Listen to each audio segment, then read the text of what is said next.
নমস্কার বন্ধুরা, সুধা লীলার হেসেলে আবারও আপনাদের একবার স্বাগত। একঘেয়ে রুই মাছ বা কাতলা মাছ যখন খেতে ইচ্ছে করবে না, তখন এইভাবে বানিয়ে নিতেই পারেন মহারানী কাতলা। এই একই প্রসিডিওরে আপনারা ভেটকি মাছ কিংবা রুই মাছও করতে পারেন। আমি আজকে এই রেসিপিটা কাতলা মাছের সাথে ট্রাই করলাম। তো মহারানী কাতলা করবার জন্য আমি 4 পিস বড় বড় দেখে কাতলা মাছ নিয়ে নিয়েছি। আর মাছে যেন একটুখানি চর্বি বা তেল থাকে, সেটা একটু খেয়াল করতে হবে। এই মাছটা সম্পূর্ণ সর্ষের তেলে রান্না হবে, সাদা তেলে হবে না। কিন্তু অনেকে এই মহারানী কাতলা করবার জন্য ঘি দেন, আমি এখানে ঘিয়ের ব্যবহার করিনি। তো যাই হোক, সর্ষের তেলের মধ্যে প্রথমে একটু নুন দিয়ে নিলাম, কারণ কেন বলুন তো, মাছ ভাজবার সময় একটু নুন দিয়ে দিলে না, তাহলে মাছগুলো লেগে যায় না কড়াতে। তো সর্ষের তেলটা যখন গরম হয়ে যায়, সামান্য একটু নুন দিয়ে আমি মাছগুলোকে ভেজে নেবো একটা একটা করে। যখন অনেক মাছ ভাজবেন বা অল্প মাছ ভাজুন, যাই করুন, এইসব রান্নাগুলো করবার সময় একসাথে অনেকগুলো মাছ দেবেন না, তাহলে ভালো করে ভাজা হয় না। প্রথমে একটা দুটো করে দেবেন, নেড়ে চেড়ে আবার একটা দুটো করে পরে দেবেন। তো আমি ঠিক সেটাই করছি, প্রথমে দুটো মাছ দিয়েছি। দুটো মাছ যখন ভালো করে ভাজা হয়ে যাবে, এপিঠ ওপিঠ যখন টোটাল ভাজা হয়ে যাবে, তখন আমি আবারও দুটো মাছ দেব। এখানে দুটো মাছ আছে।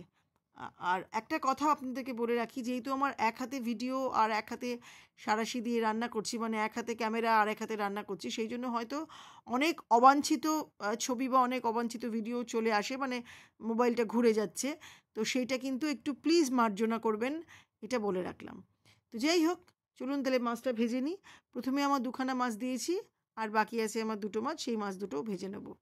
তো মাছগুলো খুব ভালো করে লাল লাল করে 4টে মাছই আমি ভেজে নিয়েছি। খুব শক্ত যেন না হয়, একটুখানি সিমে আঁচে করবেন। আর এদিক ওদিক করে পুরো মাছটা যেন লাল লাল করে ভাজা হয় দেখতে হবে। ফোড়নের জন্য লাগবে দারচিনি, লবঙ্গ আর এলাচ। আমি এখানে দারচিনি, লবঙ্গ, এলাচ নিয়েছি, আর নিয়েছি গোটা জিরে। আর লাগবে আমার এখানে পেঁয়াজ, কুচনো পেঁয়াজ, আদা বাটা।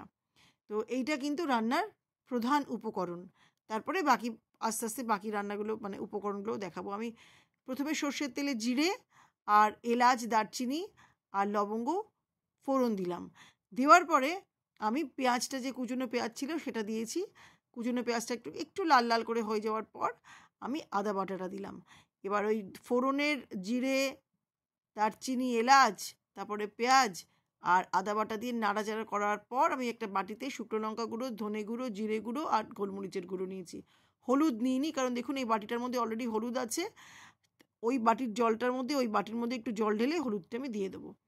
তো এই যে বেসিক যে মশলাটা, ধনে জিরে, শুকনো লঙ্কার গুঁড়ো আর গোলমরিচের গুঁড়ো, সেটা আমি এই পেঁয়াজ কষার যে মশলাটা, তার মধ্যে আমি দিয়ে দিলাম। এবারে দিলাম আমি কাশ্মীরি লাল লঙ্কার গুঁড়ো। কাশ্মীরি লাল লঙ্কার গুঁড়োটা দিলাম জাস্ট একটু রঙের জন্য, একটু ভালো কালার হলে ভালো লাগবে সেই জন্য। আর আমি দেব টক দই। আমি এখানে প্রায় 5 চামচ মতো টক দই নিয়েছি আমার এই চামচের। টক দইটাকে আগেই ফ্রিজ থেকে বার করে নিয়েছি। আপনারাও যখনই কোনো রান্না করবেন, তখন কিন্তু টক দইটাকে আগে বার করে রাখবেন।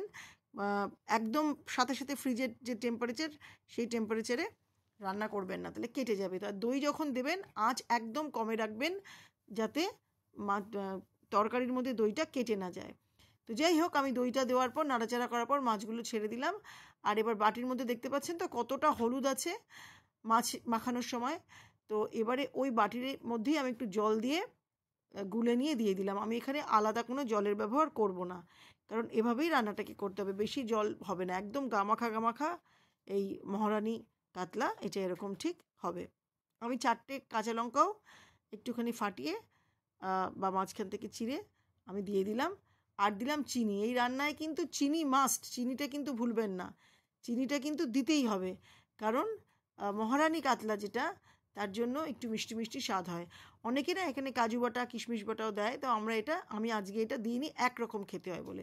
এবার আমি এখানে 2 চামচ আর একটু বেশি, মানে ধরে নিন 2.5 চামচ মতো ফ্রেশ ক্রিম, আমি আমুলের ফ্রেশ ক্রিম রেখেছিলাম, সেই আমুলের ফ্রেশ ক্রিম আমি এবার এই এখানে কারিটার মধ্যে দিয়ে দেবো।